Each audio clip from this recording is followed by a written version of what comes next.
All right, let's see now. How can I introduce our next special guest? He could simply walk out on stage and you would all know him. I could tell you that he hosts one of the most successful programs in radio history, but you already know that. I could say that his cable television show is among the best in ratings, but you probably know that too.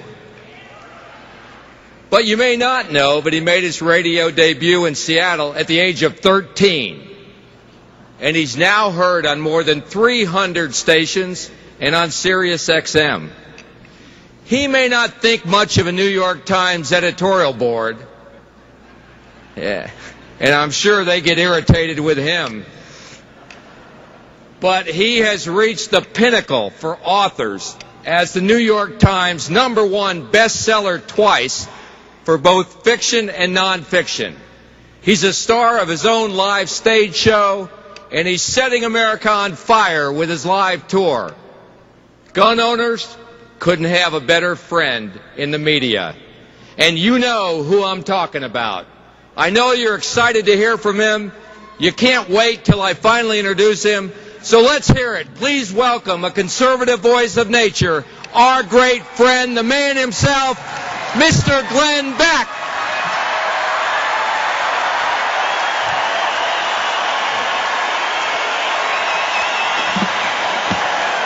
Hello, gun nuts!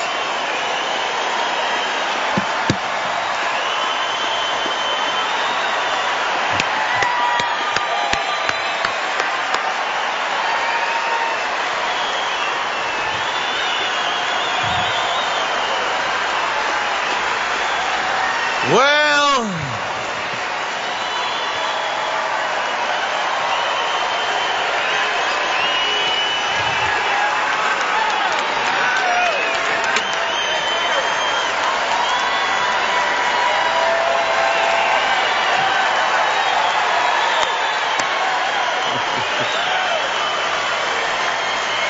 that's it.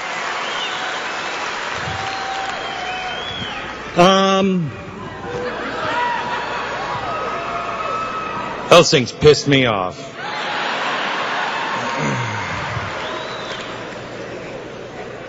I just want to let you know that this is actually a DOJ sting operation, boys. Close the door. All the nuts are in one place. Damn right!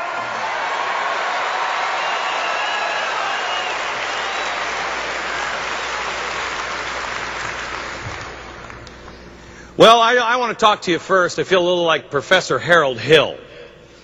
I want to talk to you a little bit about the trouble that we're in. Because trouble is what we have. And I'm tired, quite honestly, of people not getting it. I'm tired of saying the same damn thing over and over again, and every day on my television show, I look at my cameramen, and they usually just don't listen. I mean, they listen to people talking about the news all day, and they usually don't even listen to anybody. And I started asking them, you guys getting it? The first day I was on the air, do you get it? Do you understand? They're like, I'm sorry, sir, what? If I can't get the cameramen to understand it, I can't get America to understand it. Now, here's the thing. The cameramen are saying to me, what the hell is wrong with people? How come they don't get this? The reason why they don't get it is because they don't want to get it. Because things are tough. Every time we say, why doesn't somebody just tell us the truth? Why won't somebody tell us the truth? And the politicians will tell you because, well, you're either too stupid, you won't understand it, or people will panic. Who the hell are we? We're Americans. We can handle the truth, we demand the truth, and we can understand the truth.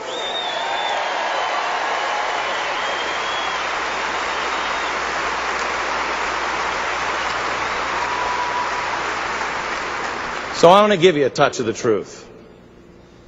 Here it is. And don't look at this as just one piece, please. This is a tidal wave coming our way.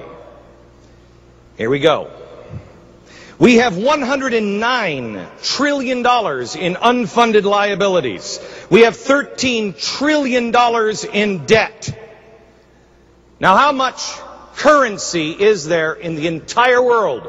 If I take the peso, if I take the dollar, if I take the euro, if I take the currency from every country on planet Earth, take it all, how much? $17 trillion. $17 trillion.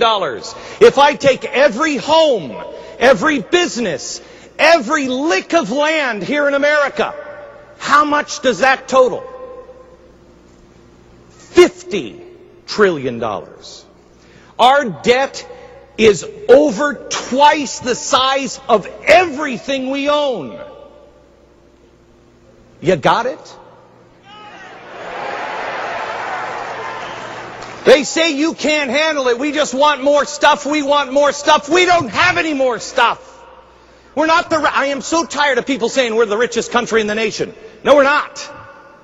You know, if you live on a street and somebody's got a gigantic house and 2 Bentleys and a swimming pool and they got all the gadgets, and you are sitting in a little teeny house, you've got an old beat up car, you have no gadgets, you don't have cable. This country right now would say, oh, look at the poor. Look at the rich. You know what? That guy loses his job. They take his house. They take his cars. He has nothing. He owns nothing. Those who don't have debt, you're the richest person on the block. Not him. That's an illusion. Let's be the richest people in the world again.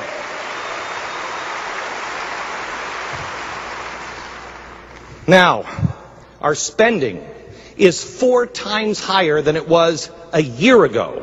4 times higher. It is twice as high as what all the egghead experts predicted it would be. Twice as high than their worst case estimate.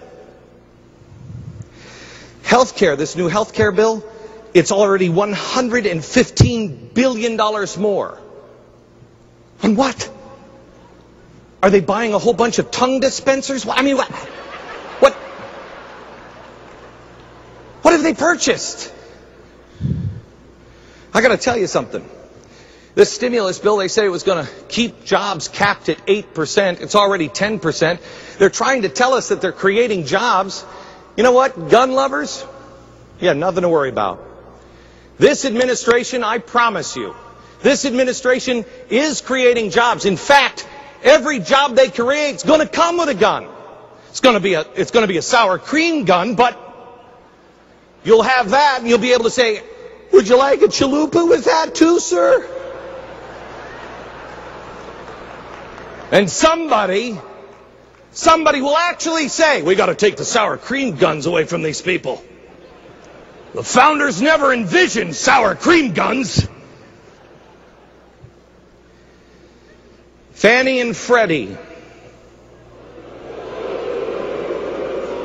as I stand before you today, I tell you right now, you keep your eye on the weasels at Fannie and Freddie.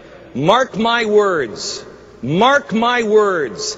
Everything that has happened is being funneled through Fannie and Freddie. You watch, you wait and see, and you stand guard. There is a fox in the henhouse.